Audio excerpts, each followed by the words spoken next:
Hello guys, today we have come together for a meeting and we are going to discuss about the financial management core areas and objectives. So here we go. Meaning meaning of financial management is a business function that deals with investing the available financial resources in a way that a greater business success and return on investment is achieved. Financial management personally plans, organize and controls all the transactions in business. Now we will talk about core areas of financial management: capital budgeting, capital structure and working capital management. Hello, my name is Nancy. I'm going to talk about capital budgeting. Capital budgeting is the process a business undertakes to evaluate potential major projects or investment, construction of a new plant or big investment in an outside venture are example of projects that would require capital budgeting before they are approved or rejected. As a part of capital budgeting, a company might assess a prospective project's lifetime cash inflow or an outflow to determine whether the potential return that could be generated meet as a sufficient target benchmarks. The capital budgeting process is also known as investment assessment. That's it.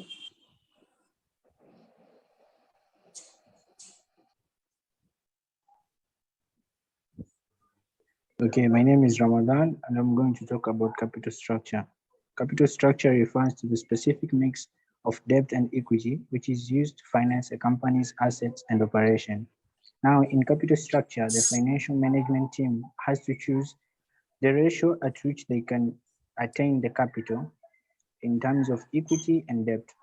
Equity, it's quite hard to obtain and it's costly, while debt, it's easier, but in the end, at a specific period of time, you have to pay it and you have to pay it with interest. Now, after you have decided the amount of funds which will be used in different planning and the growth of the company, you need to select an optimum and a specific ratio at which you can obtain the capital. The capital which can be obtained through debt and equity. One of the advantages of equity is that the company can be flexible, and in the end, the company is not obligated to pay or to return the amount of money. But in equity, one of the advantages of equity is that it's easier to obtain it, but the advantage of it is that in the end, you have to return a specific amount of money. So that is capital structure. Financial flexibility allows a company to raise capital on reasonable terms when capital is needed.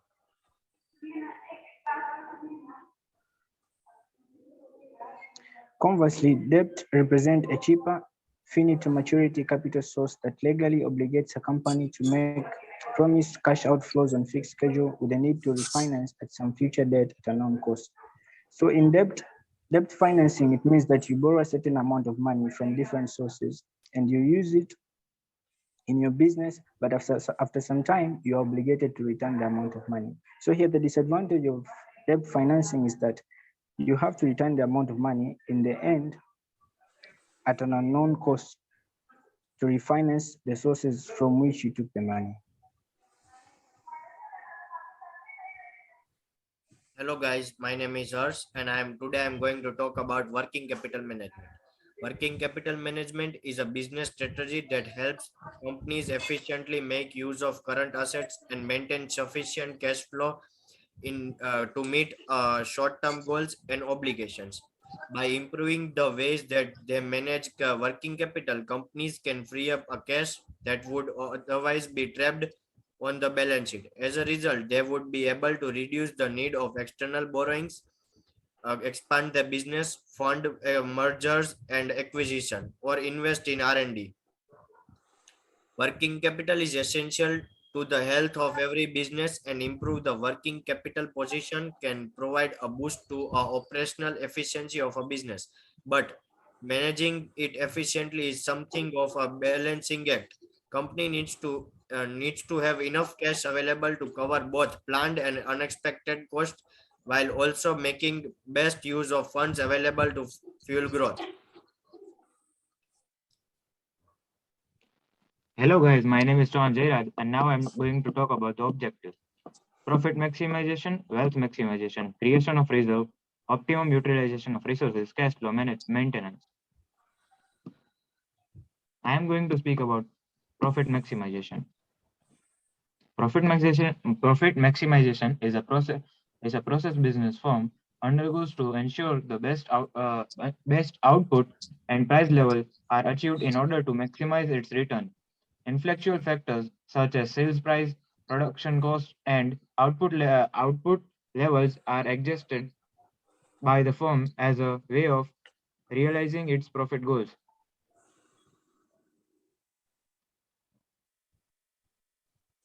Next slide, please. Profit maximization has been the major objective of every business and enterprise.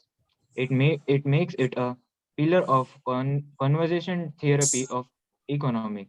Many of its assumptions have helped economic theorists formulating multiple theories related to price and manufacturing. In addition, it aids is in knowing the business behavior and the effect of price, input, and objective in various market situations.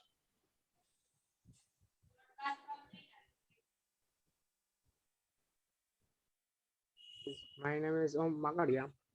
I talk about wealth A maximization. બોલ બોલ કરતા હું તમને કહું ત્યારે મૂંગા રહી જાય. Wealth maximization is the concept અરે of મીટિંગ ચાલુ છે increasing the value of a એને આ business ફંડ ને with બંધ the- કરાવો ને. Ishan, mute your mic.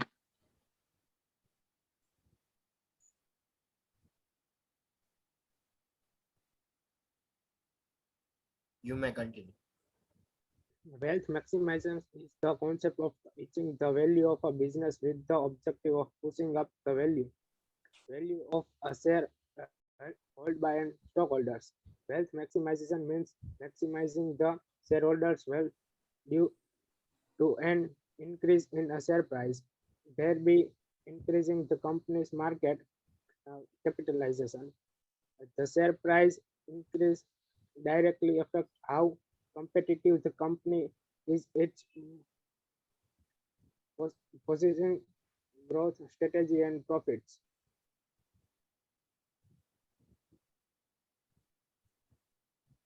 The wealth or value of a business is defined as the market price of the capital invested by shareholders. The objective of any shareholders or investor would be a go return on their capital and the safety of their capital. Wealth maximization serves both these objectives very well as a decision creation of business for business.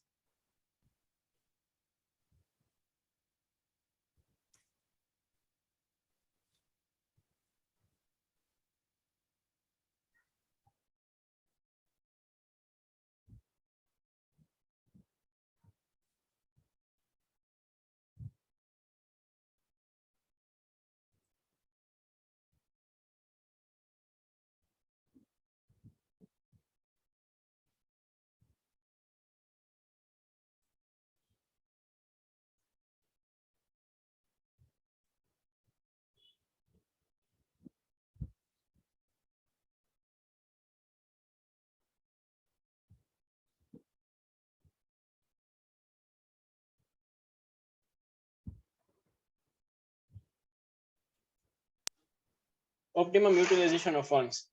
Funds are very important aspects in an organization. So when we talk about funds, we basically have to use it optimize. We have to optimize it in such a way so that we can create an efficient network throughout the organization.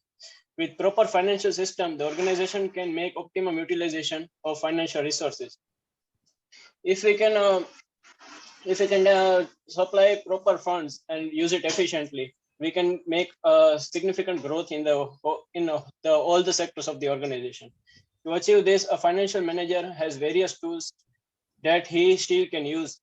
That includes managing receivables, better management of inventory, and efficient payment policies in hand.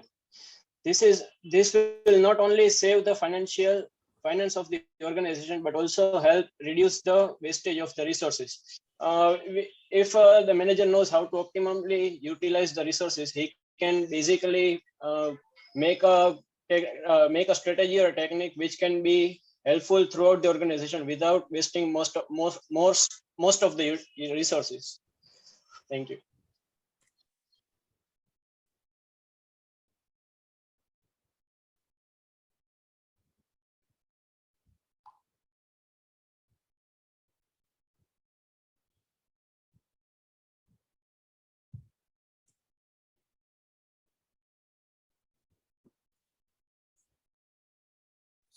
My name is Uday Ugreja. Measurement of success. The prime motive of any organization is to earn huge profit. So we can say that the success of a company is based on its revenue. Financial management not only helps in earning more revenue, but also in measuring the success of the company with proper financial report or accounts. The organization can compare its current year performance with the previous year's performance.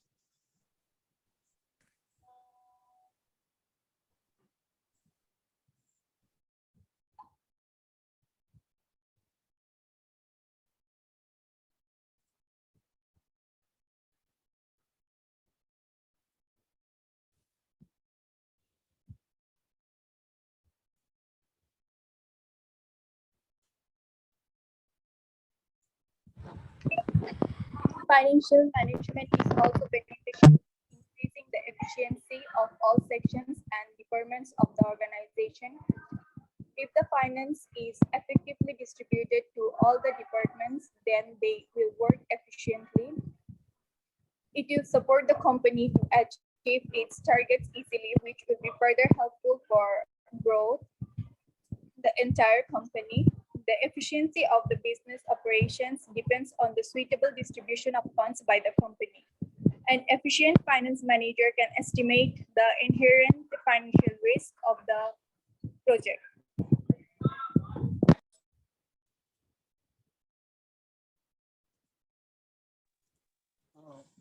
My name is Rathod Kishan.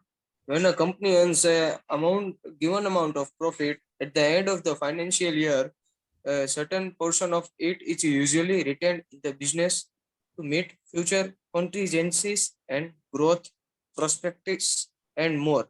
This amount of money which is kept aside is termed as reserves. There are two types of reserves: capital reserve and financial revenue reserve. Capital reserve. These reserves helps in safeguarding financial position of the company and can be used for various purposes such as expansion, stable dividend, repayment, legal requirement, meeting contingencies, and improving financial condition of the companies. Specific reserves, on the other hand, are created keeping in specific reasons in mind and can only be used for its designated purpose. For example, such as reserve including dividend equalization, debenture redemption, and contingency reserves and capital reduction and reserves and more.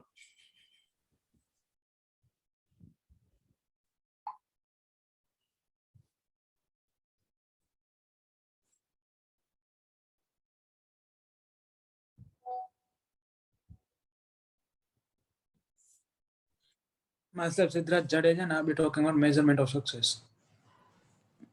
The prime motive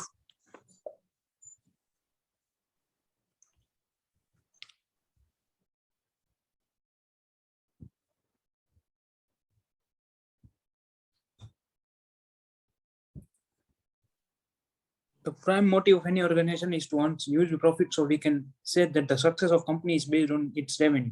Financial management is not only helps in earning more revenue, but also in measuring the success of the company. With proper financial reports or accounts, organization can compare its current year's performance with previous year's performance. So guys, here we are completing our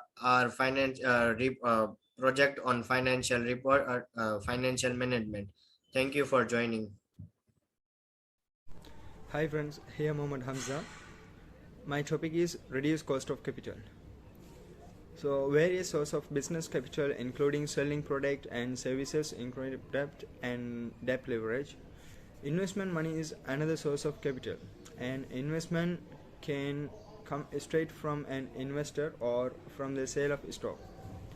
So to reduce cost of capital, financial managers typically choose the methods of raising funds that cost the least to the company.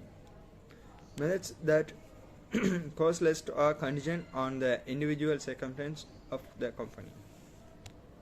For example, a financial manager may determine that selling stock would be least expensive way to make money, but the company hasn't had an initial public offering or IPO of stock, so selling to common shareholders isn't an option. In this case, the company might sell more products or raise other kinds of investment funds, whichever is more likely to reduce cost of capital. Funds used to run a company day-to-day operation or activities are known as working capital. So corporation and limited liability companies or LLCs are treated as individual entities, financially and legally separate from the owners and shareholders. This means that if a business owner of a corporate or LLC decides to his own money as a working capital, his money is treated as another investment funds. So owner funding is a quick and easy way to reduce cost of capital as long as the owner can afford it. Sales of stock are likely large-scale owner funding, with hundreds of owners buying stock and investing relatively small amount of capital. This can be virtually limitless source of capital, as long as the company keeps shareholders kept by paying good dividends and consistently appearing financially stable. Cost of raising stock include IPO, publicity, and securing a financial institution to facilitate or sell include stocks. To reduce cost of capital, business may lower amount of individual payment, but this could have the negative effect of lower stock prices. A company totally cost of capital is often calculated as a weighted average of cost of capital. The Paras weighted average means that after the tax cost, every source of funding added together and then average the more weight added to source that provide proportionally higher amount of money. This is calculation double as the company requirement rate of return, or how much work to providing capital, pay back debts, and offer dividends like that. Debt financing is often the condition from the capital and may be used to meet a required return of return, but isn't usually an efficiency way to reduce cost of capital. Thank you. Everyone, I am Hilda Johnson from Division D, BBA Honors, presenting cash flow maintenance. To introduce, we say cash flow is a measure of how much cash a business brought in or spent in total over a period of time. Cash flow is divided into three, which is operating activities, investing activities, and financing activities. So when we talk about the cash flow maintenance, we mean the process of maintaining and analyzing and optimizing the net amount of cash receipts minus cash expenses. So it means that net cash flow is an important measure of financial health for any business. So let's come to the importance of cash flow maintenance. We see that one of the most reasons why businesses fall is because of poor cash flow management. So if your business is constantly spending more than it's earning, you have a cash flow problem. So from small business, the most important aspect of cash flow management is avoiding extended cash shortages caused by an overly large gap between cash flow and outflows. So you won't be able to stay in a business if you cannot pay your bills for an extended period of time. So for example, any business that's undergoing rapid expansion can run into cash flow problem, as well as business expansion generally involves higher labor costs as new employees are hired and there is payment for rent, for additional space, and higher advertising costs. So having to maintain increased levels of inventory can also eat into excess cash.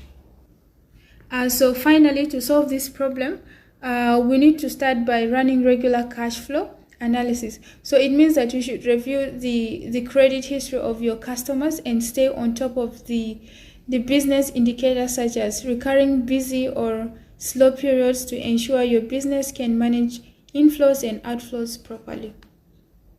Thank you.